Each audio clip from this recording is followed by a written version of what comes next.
Saudações, amigos da Rádio Espiritismo BH. Eu sou Valdir Pedrosa e estarei com vocês estudando o livro O Evangelho segundo o Espiritismo, de Allan Kardec. Como todos sabemos, a obra basilar da doutrina espírita é o Livro dos Espíritos, e o Evangelho segundo o Espiritismo é a obra onde Allan Kardec aprofundou os ensinamentos, os conceitos trazidos pela espiritualidade que constam na terceira parte de O Livro dos Espíritos. No dia 7 de abril de 1864, vinha a público o Evangelho segundo o Espiritismo, trazendo em seu frontispício as seguintes palavras, abre aspas, as explicações das máximas morais do Cristo em concordância com o Espiritismo e suas aplicações às diversas circunstâncias da vida. Fecha aspas. Nestas palavras, podemos identificar claramente os objetivos que levaram a Allan Kardec trabalhar em uma obra deste quilate. O codificador tinha como intenção tirar Jesus da cruz e trazê-lo para o nosso dia a dia, para bem compreender, assimilar e vivenciar os ensinamentos contidos em seu Evangelho. Allan Kardec não queria apenas interpretar os ensinamentos de Jesus à luz da doutrina nascente. Ele queria também colocar estes ensinamentos de forma prática, para que todos os adeptos do Espiritismo pudessem ter em Jesus um guia e modelo a ser seguido em toda e qualquer situação. De nossa parte, podemos dizer que os objetivos que nos levaram a empreender este trabalho através da Rádio Espiritismo BH é de levar ao conhecimento do público essa interpretação dos ensinamentos de Jesus sob a lente poderosa da doutrina espírita. Além disso, gostaríamos de mostrar ao público de forma geral que não há nenhuma divergência entre o Evangelho que nós estudamos e o Evangelho que existe na Bíblia.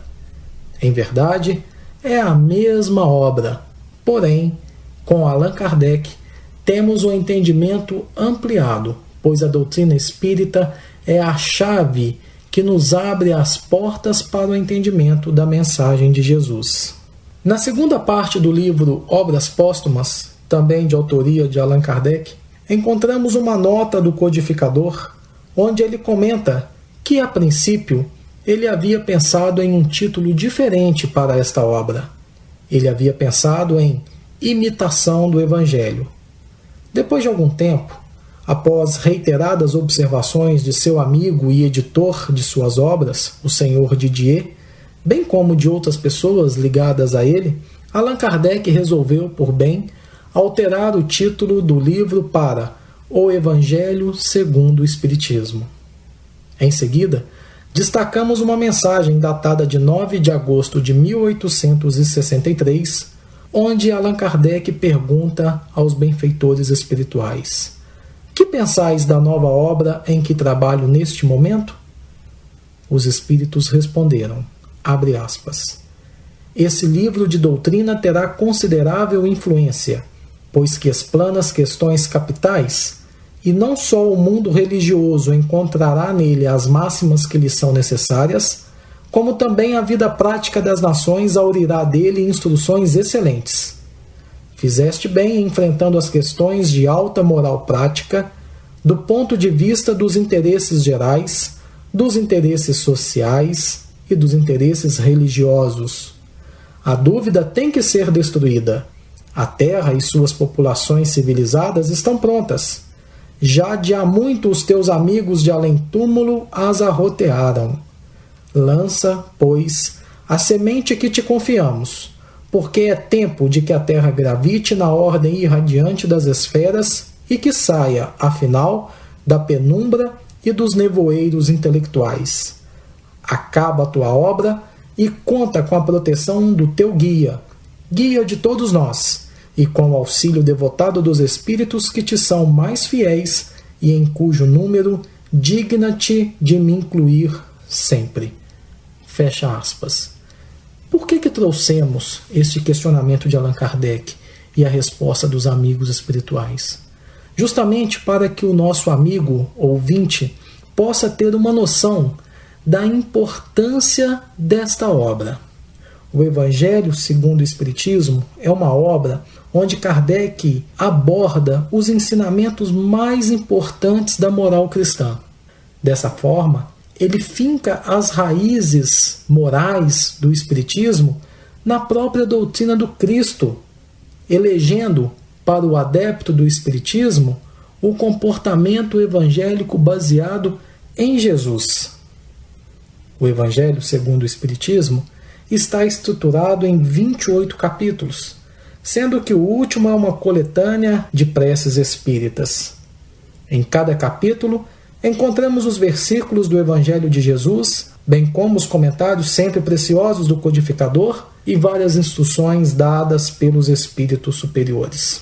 Para a execução de uma obra tão importante como a materialização do Consolador prometido por Jesus, é óbvio que o Mestre enviaria um espírito que fosse altamente vinculado aos seus padrões crísticos, um espírito preparado através de várias reencarnações para assumir uma tarefa tão grandiosa.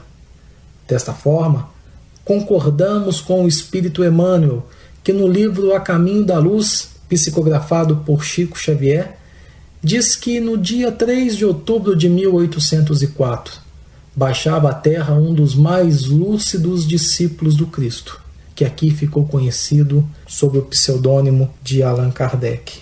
Passaremos agora à leitura do prefácio de O Evangelho segundo o Espiritismo, ditado pelo Espírito de Verdade, que vem confirmar a importância desta obra para a regeneração da humanidade. Abre aspas. Os Espíritos do Senhor, que são as virtudes dos céus, qual imenso exército que se movimenta ao receber as ordens do seu comando, espalham-se por toda a superfície da terra, e, semelhantes a estrelas cadentes, vêm iluminar os caminhos e abrir os olhos aos cegos.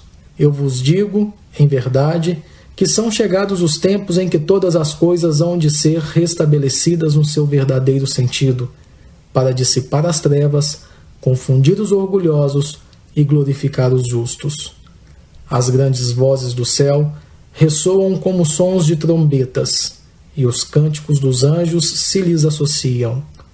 Nós vos convidamos, a vós homens, para o divino concerto. Tomai da lira, fazei uníssonas vossas vozes, e que, num hino sagrado, elas se estendam e repercutam de um extremo a outro do universo. Homens, irmãos a quem amamos, aqui estamos junto de vós. Amai-vos também uns aos outros, e dizei do fundo do coração, fazendo as vontades do Pai que está no céu: Senhor, Senhor, e podereis entrar no reino dos céus. Fecha aspas.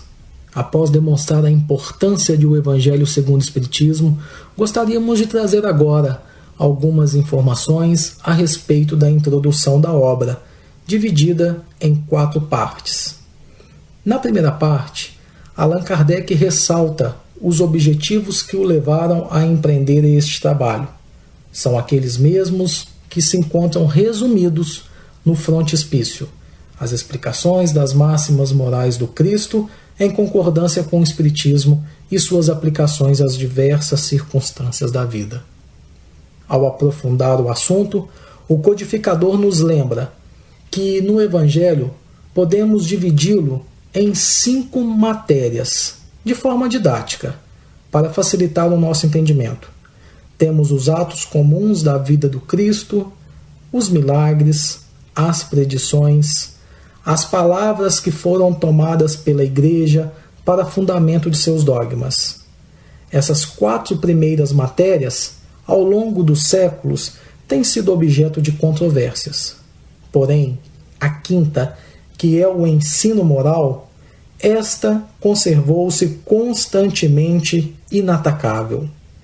Em todos os segmentos do cristianismo, os seus adeptos admiram e pronunciam a moral evangélica. Entretanto, infelizmente, são poucos que a conhecem profundamente, que compreendem o que Jesus ensinou. E são mais raros ainda aqueles que vivenciam os ensinamentos do Mestre. É para tentar resolver este problema, essa dificuldade que é inerente ao ser humano, nesse estágio em que nos encontramos na nossa caminhada evolutiva, que Allan Kardec nos brinda com esta obra, com conselhos práticos para que possamos ter uma caminhada mais tranquila, mais segura e com mais fé. Na segunda parte da introdução, Allan Kardec comenta sobre a autoridade da doutrina espírita. Em que o espiritismo se diferencia das demais doutrinas existentes no mundo? A questão é que estas doutrinas foram criadas pelos homens e o espiritismo não. Os ensinos vêm dos espíritos, em toda parte, através de médiuns inúmeros. Para que uma revelação espiritual, para que um ensinamento dado por um espírito seja considerado como princípio da doutrina, é necessário que ele passe pelo crivo da razão, do bom senso e da lógica. Além disso, esse ensinamento ou essa revelação deve ser sancionada por outros espíritos através de médiuns diversos, de preferência com comunicações que venham de núcleos ou de agremiações espíritas de diversos pontos do planeta. Isso se constitui naquilo que Allan Kardec chamou de controle universal do ensino dos espíritos. Deixemos agora, com a palavra, o próprio codificador, para nos explicar melhor do que se trata. Abre aspas. Uma só garantia séria existe para o ensino dos espíritos: a concordância que haja entre as revelações que eles façam espontaneamente, servindo-se de grande número de médiuns estranhos uns aos outros e em vários lugares. Não será a opinião de um homem que se aliarão os outros, mas a voz unânime dos espíritos. Não será um homem, nem nós, nem qualquer outro, que fundará a ortodoxia espírita. Tampouco será um espírito que se venha impor a quem quer que seja. Será a universalidade dos espíritos que se comunicam em toda a terra por ordem de Deus. Esse o caráter essencial da doutrina espírita. Essa a sua força, a sua autoridade.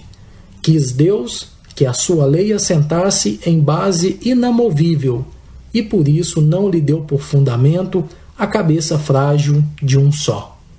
Fecha aspas. Na terceira parte da introdução, Allan Kardec nos traz algumas notícias históricas.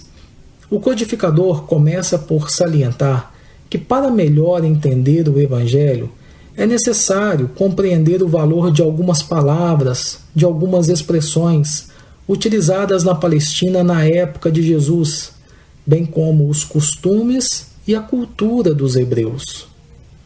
Allan Kardec elucida quem eram os escribas, os famosos doutores da lei, os essênios. Que comunidade era essa que tinha princípios tão parecidos com aqueles vivenciados por Jesus? Os fariseus, uma seita política e religiosa que tinha grande domínio na Palestina, os nazarenos, os portageiros, os publicanos, também chamados de coletores ou cobradores de impostos, os saduceus, os samaritanos e os terapeutas. Neste momento não entraremos em detalhes, mas no decorrer do nosso estudo, nos próximos capítulos de O Evangelho segundo o Espiritismo, recorreremos aos conceitos do codificador. Finalizando a introdução, temos a quarta parte, onde Allan Kardec situa os filósofos gregos Sócrates e Platão como precursores da ideia cristã e, por conseguinte, do Espiritismo.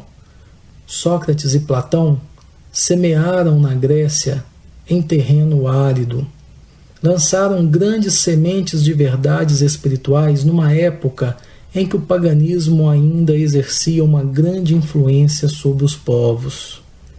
Eles atuaram como precursores, no sentido de preparar o caminho para aquele que viria mais tarde. Fizeram um trabalho difícil, mas altamente recompensador, muito importante para aquilo que viria depois com a chegada de Jesus. Ambos viveram no século V antes de Jesus. Nasceram em Atenas e lá desencarnaram.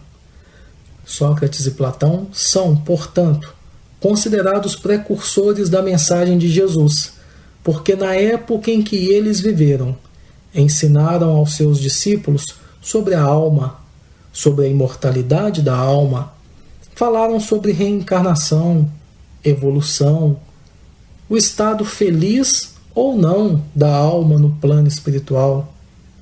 Ensinaram sobre a existência dos anjos da guarda, dos espíritos protetores, falaram sobre a mediunidade, sobre a importância da prática da caridade, sobre o perdão das ofensas.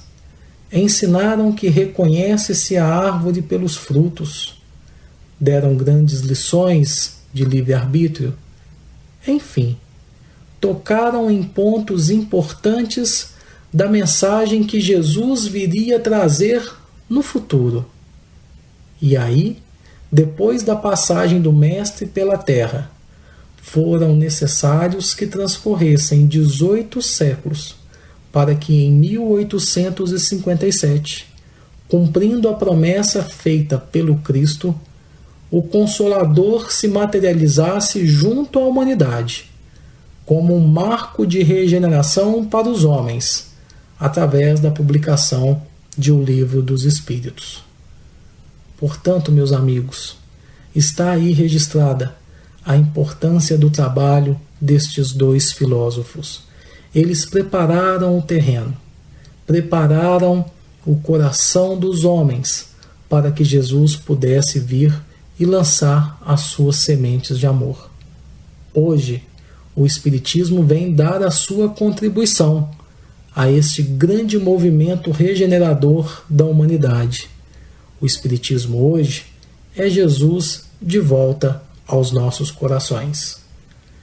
Nós queremos agradecer neste momento a atenção dos nossos queridos amigos da Rádio Espiritismo BH. No próximo programa abordaremos questões importantes acerca do primeiro capítulo de O Evangelho segundo o Espiritismo. Nós aguardamos vocês. Até lá, muita paz e que Jesus esteja conosco, hoje e sempre. Um abraço do companheiro Valdir Pedrosa.